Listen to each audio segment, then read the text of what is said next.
The tribunal begins. The vast chamber of the intergalactic tribunal was a place built to humble entire civilizations. For it was made of stone and steel older than some star systems, and its walls were carved with the verdicts of ages gone by each, glowing softly with the recorded words of justice and punishment delivered across countless species. In that chamber, the assembly of alien judges and delegates gathered with grim eyes fixed upon one subject alone: humanity. For centuries, the galaxy had whispered the same accusation that humans were violent beyond reason, that they committed war, crimes in their endless thirst for survival and expansion, and now the tribunal had convened to pass its judgment. The great hall was filled with delegates from every corner of the stars. Towering insectoid forms with mandibles clicking sharp and low, reptilian lords with scales that shimmered under the cold tribunal lights, avian philosophers with feathers, like flowing robes, all sat in order while their eyes or their equivalents turned toward the central platform, where ancient holographic projectors were ready to reveal the crimes of mankind. At the very back of the chamber, in a shadowed gallery, sat a group of humans, their uniforms neat, their expressions tight, but among them was one figure who looked far too young to be caught in such a monumental event. He was a cadet barely out of training, his face unscarred by battle, his eyes sharp with a strange fire. And though he wore no insignia of high rank, he sat with a posture that suggested more weight than his years could carry. His name was Aaron, though none of the aliens cared to ask. The presiding judge, a massive crystalline being whose body resonated with every word, called the tribunal to order. The charges were read with cold detachment: violations of galactic conduct, massacres on colony worlds, the use of weapons deemed forbidden, the relentless defiance against treaties meant to preserve peace. Each accusation echoed in the chamber, and each time humanity's representatives sat silent, for they had heard these charges many times before, and they knew what was coming. The footage, the endless damning footage. The first hologram flickered to life, a scene of fire and smoke from a war 200 years past, when humanity had faced the Threx dominion. Alien soldiers marched across broken streets. Towering walkers unleashed barrages of energy upon desperate defenders. Yet amid the chaos, the watchers in the chamber leaned forward, for, in the burning wreckage, a human cadet moved with unshakable determination, rallying others, pulling comrades from the fire, charging enemy lines with nothing more than grit and steel. Some of the alien judges frowned, for there was something unsettling about the cadet's face. It was young, unmarked, and strangely familiar. Another recording was called forth, this one from a conflict decades later against the Vorkul Armada. Different world, different war. But again, in the footage, a cadet appeared leaping into danger, holding a line far longer than any soldier should have survived. Whispers ran through the chamber. This cannot be coincidence. Some dismissed it as human propaganda inserted across records to inspire fear, but the tribunal's authenticity seals glowed with certainty. These recordings had not been tampered with. The crystalline judge paused, letting the murmurs flow through the hall before calling the next record. Humanity's war against the Car Syndicate, where orbital bombardments lit up the skies and billions trembled in terror.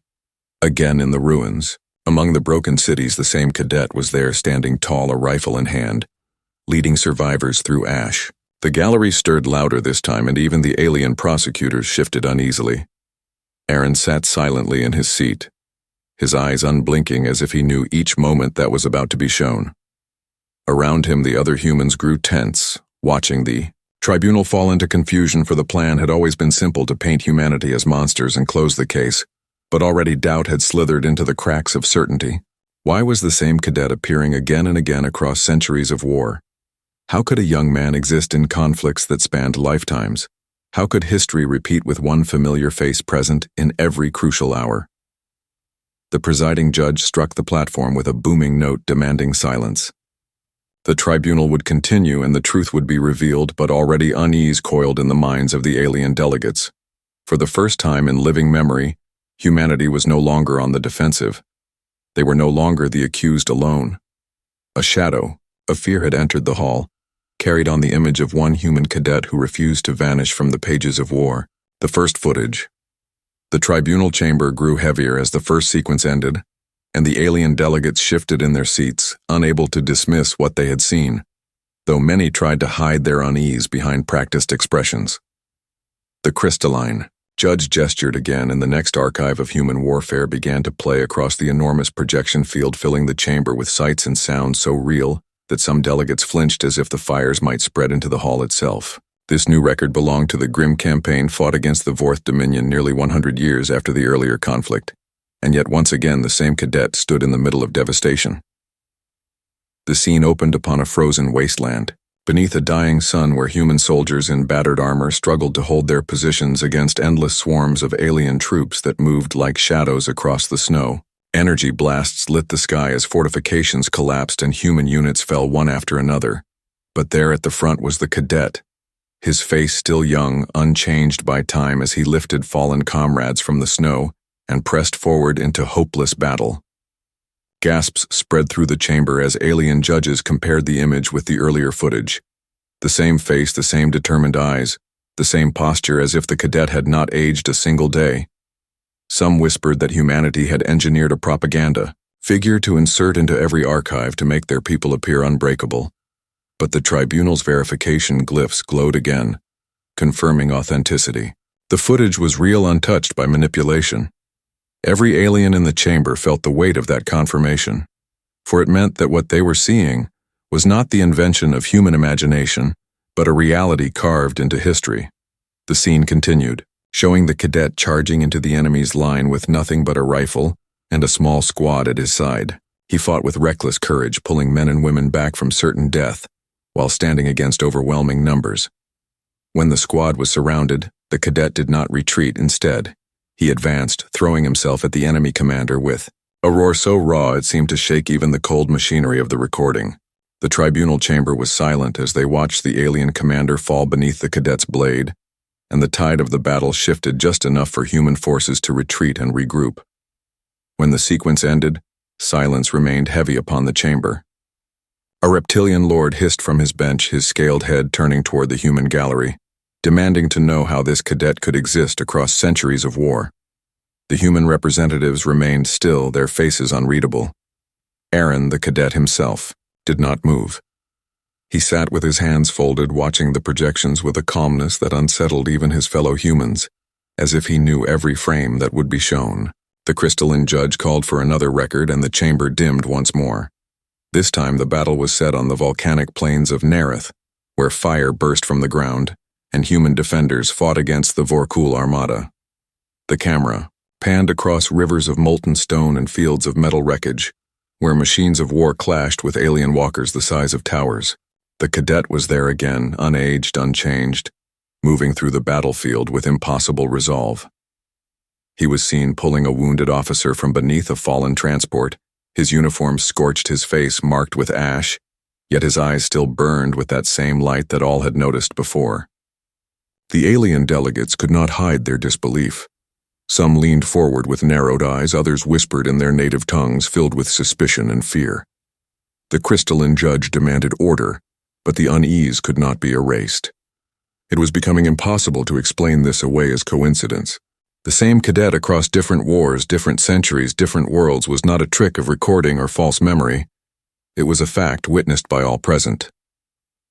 One avian philosopher spoke, his voice sharp like the cry of a hawk, suggesting that perhaps humans had found a way to clone warriors and send them into battle again and again.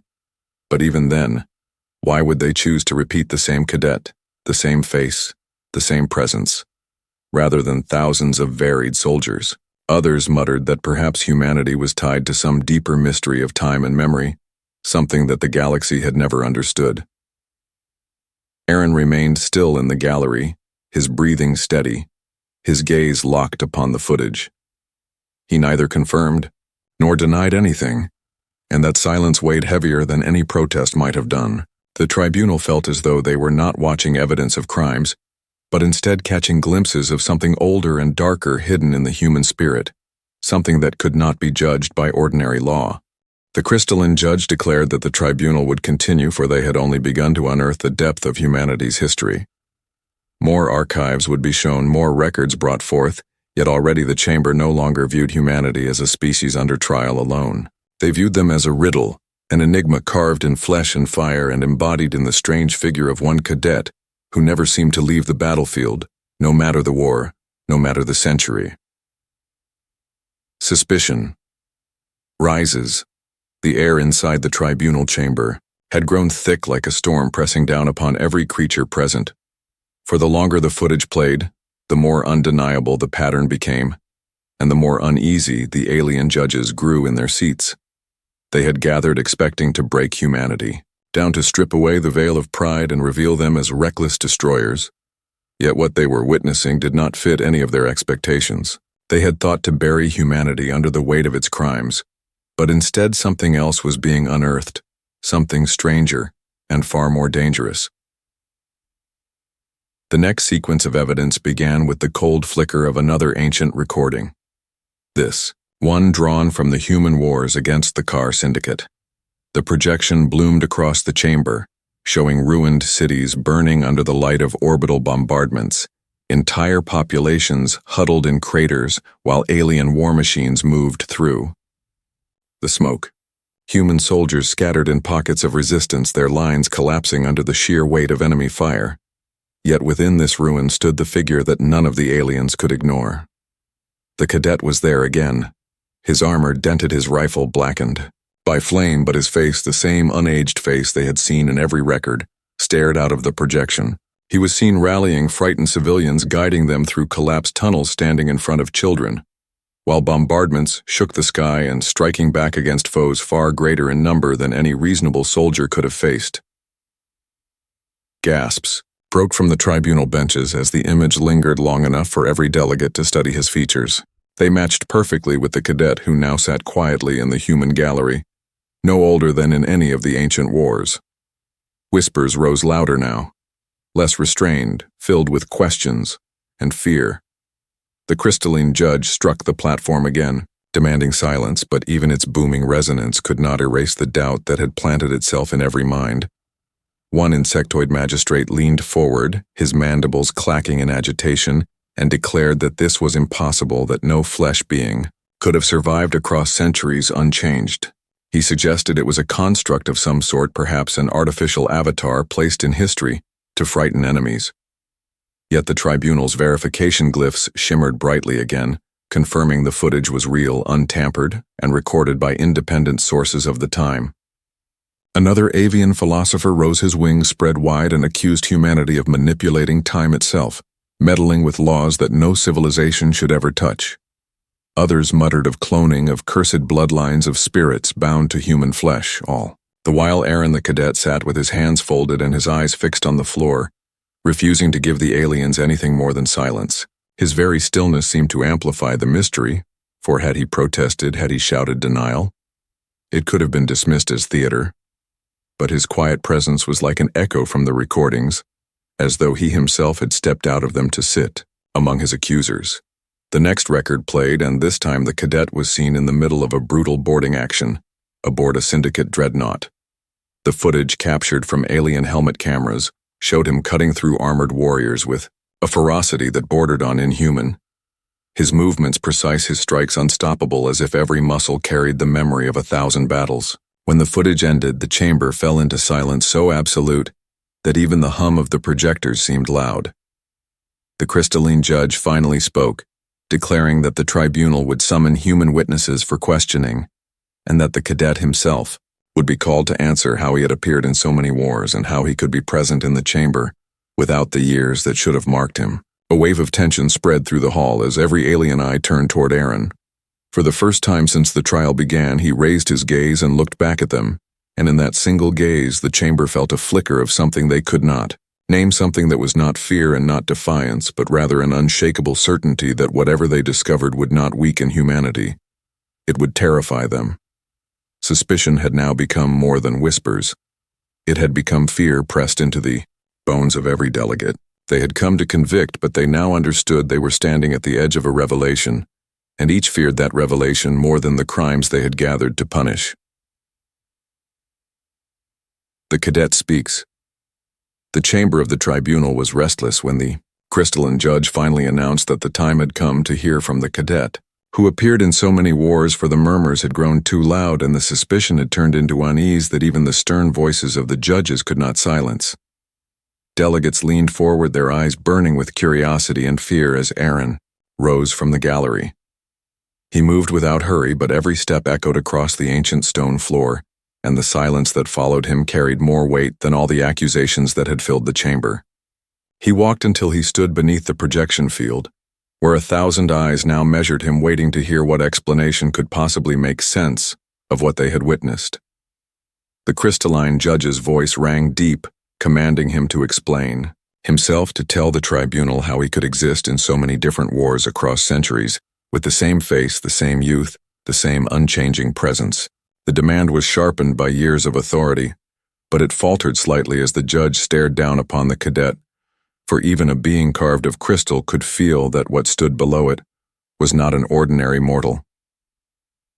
Aaron lifted his head, his eyes sweeping across the chamber, meeting the gaze of every species that had come to condemn humanity. His voice was calm, measured, yet it carried an intensity that reached every corner of the hall. He said that humans were not what the galaxy believed them to be, and that their survival was not born of chance nor of reckless violence, but of something deeper, something written into the very marrow of their being. He said that when other civilizations thought of time, they thought in centuries and eras, but when humanity thought of time, they thought in moments lived and moments remembered. He spoke of sacrifice passed down through memory, of battles etched into the flesh of generations, and he told them that the face they had seen was not coincidence nor illusion. The chamber stirred as delegates whispered one to another, trying to grasp his meaning.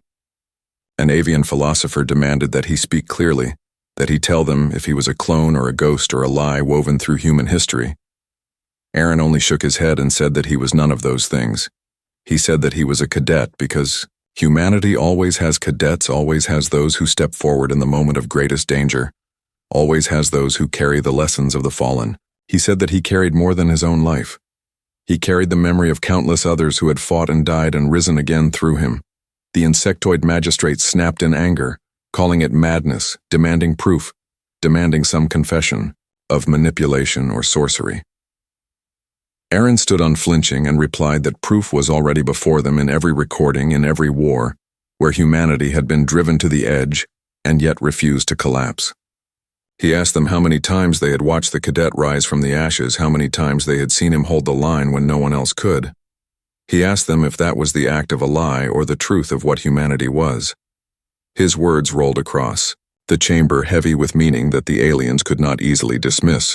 The crystalline judge rumbled with unease and pressed again, asking him how he had lived so long, how he could remain young while centuries passed.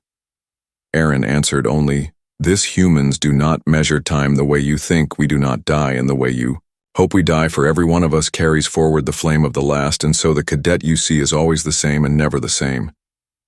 The silence that followed was deeper than before, and for the first time the tribunal felt that they were not in control of the trial, but that the trial had slipped from their hands into the grasp of the very people they had sought to condemn.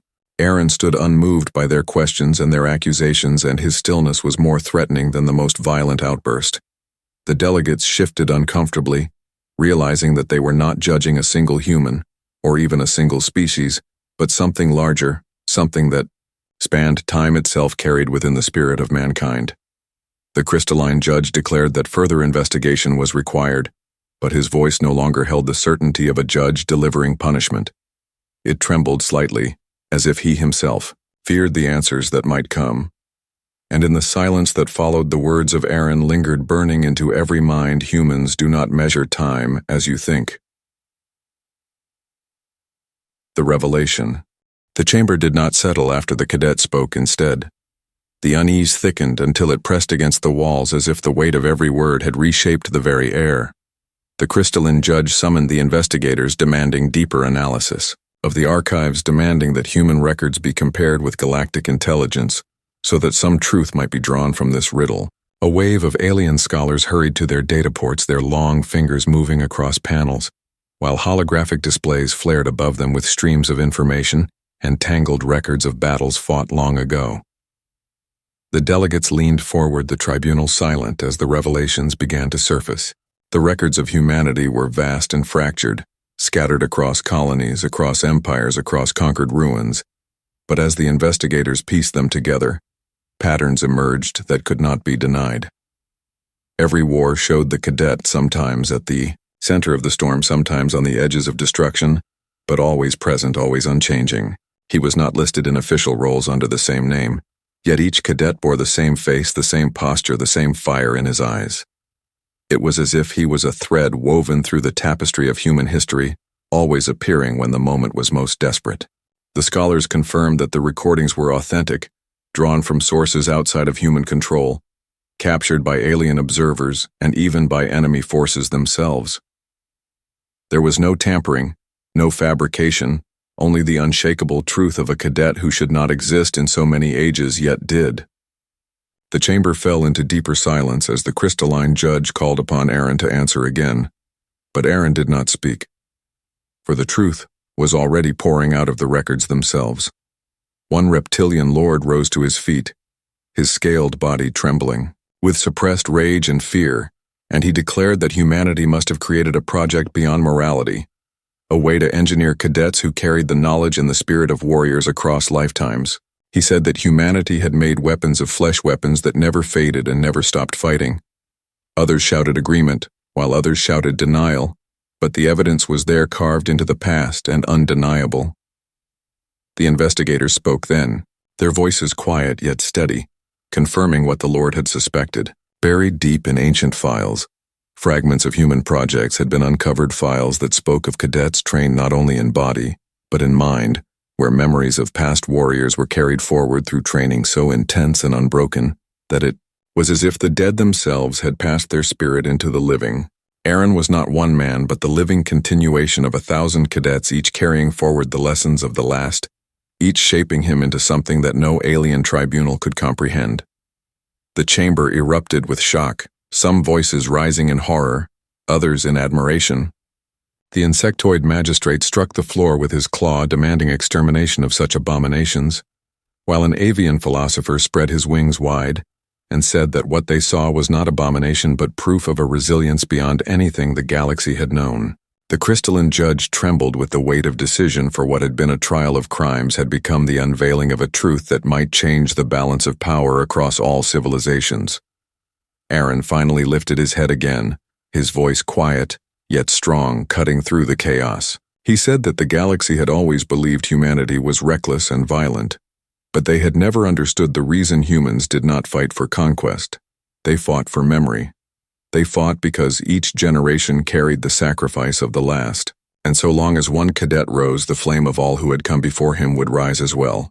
He said that this was humanity's truth, not a crime but a warning. The words struck the chamber with finality, and no one dared to respond immediately.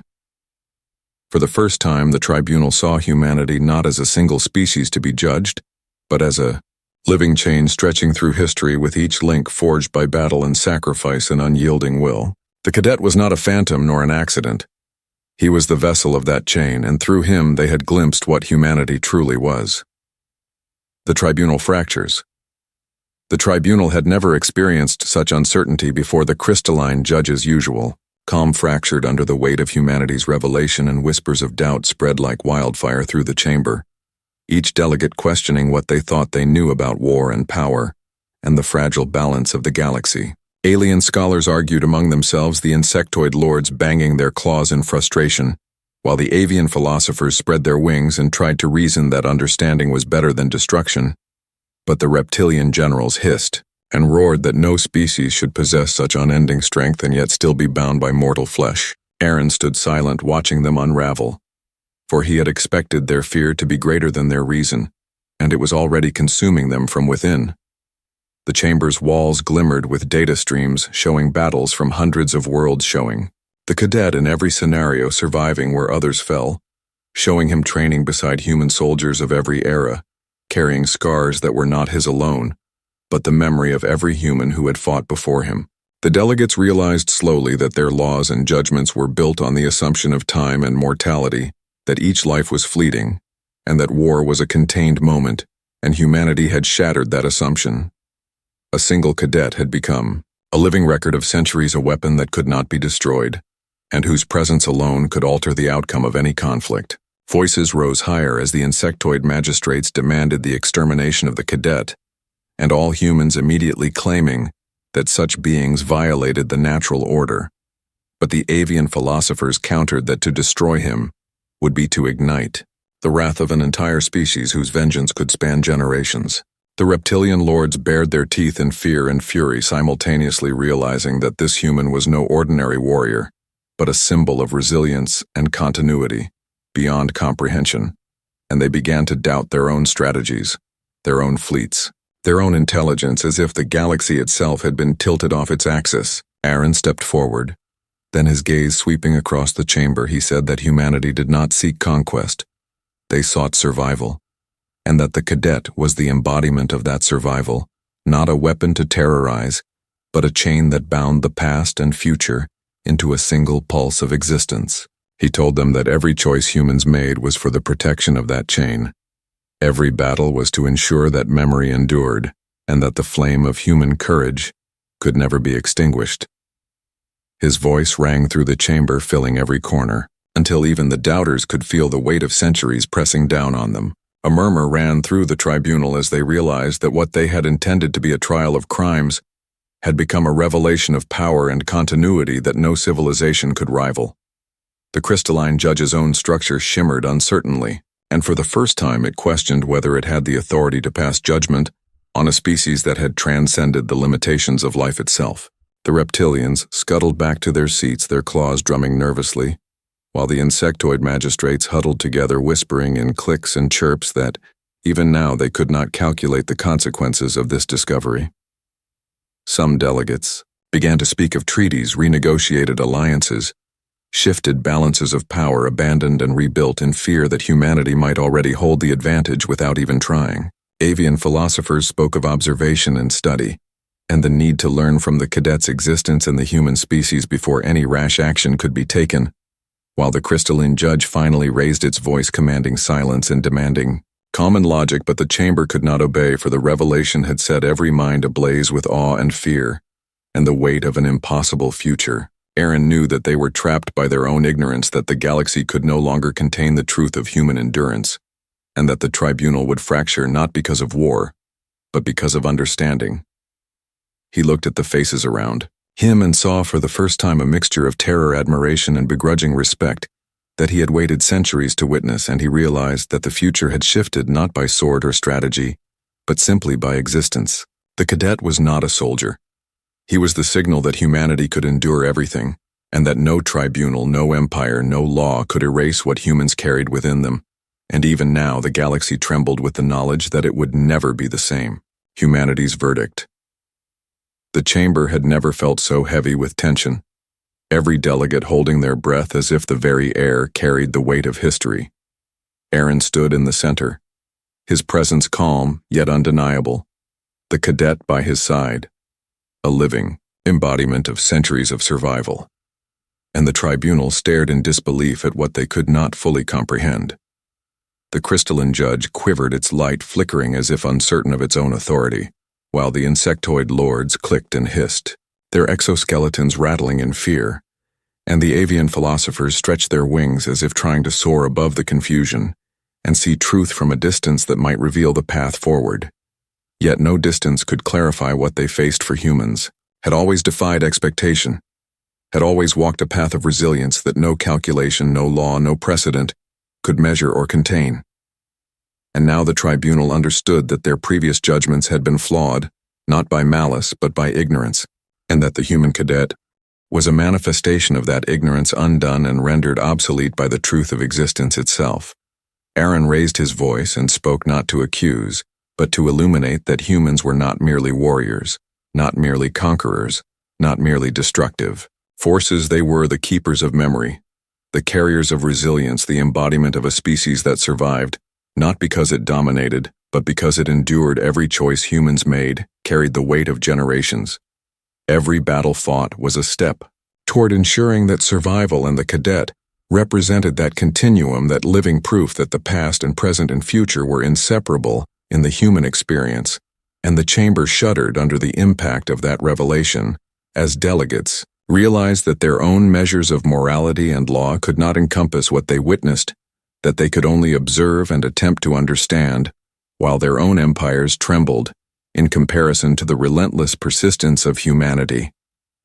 The reptilian generals bared their teeth and hissed their fear openly, For they knew now that strategy alone could not defeat what could not be destroyed, and that the Cadet was not an isolated anomaly, but the signal of a species whose very nature rewrote the rules of conflict and diplomacy.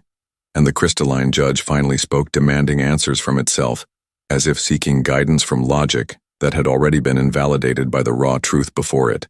The insectoid lords argued and countered and recalculated endlessly, but each calculation returned the same impossible result: that humanity would persist, that no tribunal, no alliance, no fleet could erase their presence from the galaxy. And the avian philosophers began to propose observation programs, treaties of coexistence, learning initiatives attempting to mediate what they could not dominate, while fear and awe intermingled in every corner of the chamber until silence descended, not out of peace, but out of comprehension that every species present now understood the stakes and the scale and the impossibility of reversing what humans had already achieved. Merely by surviving, Aaron gestured toward the Cadet and declared that this tribunal had a choice: that it could either seek to destroy what it could not contain and risk annihilation, or it could recognize the truth and adapt its perspective, that humanity's existence was not a crime, but a reality, a challenge to every preconception. And the chamber fell into an uneasy stillness as every mind turned inward, calculating the cost of action versus inaction. And for the first time, the galaxy felt the weight of humility before a species that required no weapons to command respect, merely the fact of its endurance. In the final moments, the crystalline judge spoke once more, acknowledging that the tribunal could not impose judgment on a being whose existence defied every precedent, and that humanity must be observed, not condemned, that the Cadet must live, and that the tribunal would record this outcome as a turning point, as a moment when understanding eclipsed law, when revelation overcame fear, and the delegates bowed their heads in acknowledgement, not submission. For they knew that what they witnessed was a force of nature, a phenomenon that would shape every future decision, every alliance, every war and peace for centuries to come. And Aaron smiled, for he understood that the tribunal had passed its own verdict by choosing comprehension over destruction, by choosing observation over eradication, by acknowledging that humans were not merely participants in the galaxy, but arbiters of endurance. And the Cadet remained at his side, silent but alive, carrying the weight of humanity forward, as every eye in the chamber finally recognized the simple and terrifying truth that humans could not be destroyed, because they carried within them the unyielding flame of survival that no tribunal, no species, no law could ever extinguish. The chamber emptied slowly, but the impact remained: every species forever altered, every strategy reconsidered, every law rewritten in thought if not on record. And Aaron and the Cadet walked out into the corridors of history, knowing that their existence had shifted the galaxy irreversibly, and that the story of humanity was no longer a story of war alone, but a testament to the power of survival and the endurance of spirit that no tribunal could judge and no empire could erase.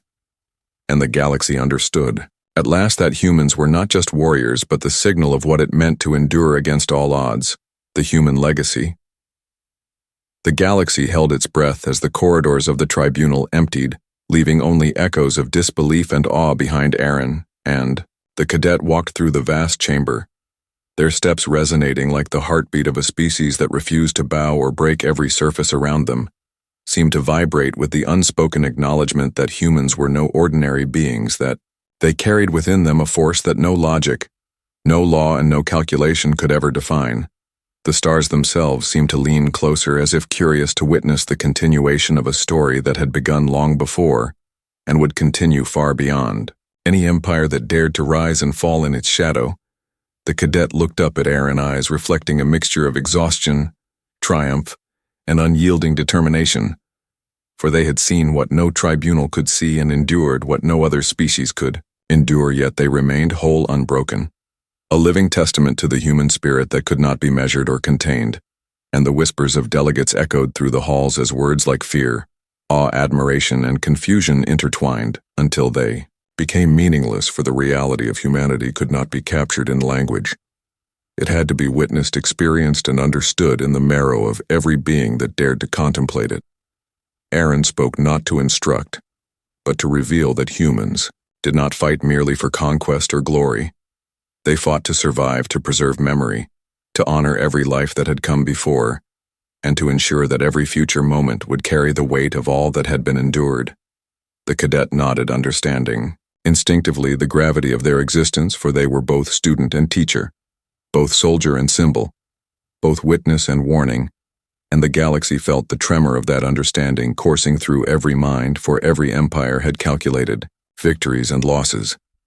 Yet no calculation could account for a species that defied endings, that turned every apparent defeat into a lesson, and every trial into a stepping stone toward a horizon that no one else could ever reach. And in that moment, the crystalline judge flickered uncertainly, acknowledging, perhaps for the first time, that judgment was meaningless when confronted with pure, unyielding existence, and the insectoid lords hissed their confusion and their respect, intertwining in a sound that was almost reverence, while the avian philosophers extended their wings as if to embrace a perspective that had forever changed the scope of thought, and the reptilian generals clenched their claws, not in rage but in recognition that the human flame could not be extinguished, that it burned in ways that no weapon, no fleet and no strategy could ever touch. And Aaron turned to the cadet and said that they had become more than warriors, more than survivors, more than a challenge. They had become a signal, a warning, a promise that the galaxy itself must reckon with, and the cadet understood that in surviving, they had changed everything, that in living, they had rewritten the rules, and in existing, they had become the embodiment of a species that no tribunal could judge and no empire could erase. And as they stepped out of the tribunal hall, the stars themselves seemed to bow slightly, as if acknowledging that humans had arrived not merely to participate, but to endure, and to endure meant to define reality in ways that no one else could. The galaxy would never be the same again. And every mind that had witnessed the cadet knew that humanity was not a force to be calculated. It was a force to be respected, to be studied, and perhaps to be feared. But above all, it was a force that could not be defeated because it carried within it the infinite persistence of life itself. And the cadet looked to Aaron and smiled, knowing that the story was far from over, that it had only just begun, and every being that had doubted that humans could survive would now understand that survival was not enough to describe them. It was merely the beginning of what they were capable of, and the galaxy would learn in time that humans did not merely fight wars, they transcended them. They did not merely endure. They transformed every moment they touched into evidence of what it meant to live without surrender, and the stars shone brighter as if reflecting the unspoken truth that humans were no longer a question, no longer an anomaly, no longer a variable to be predicted. They were the standard, the benchmark, the unrelenting measure of what it meant to exist. And the cadet and Aaron walked forward together, leaving the tribunal behind, carrying the infinite legacy of humanity with them, and the galaxy waited with bated breath for the next chapter to unfold, the end.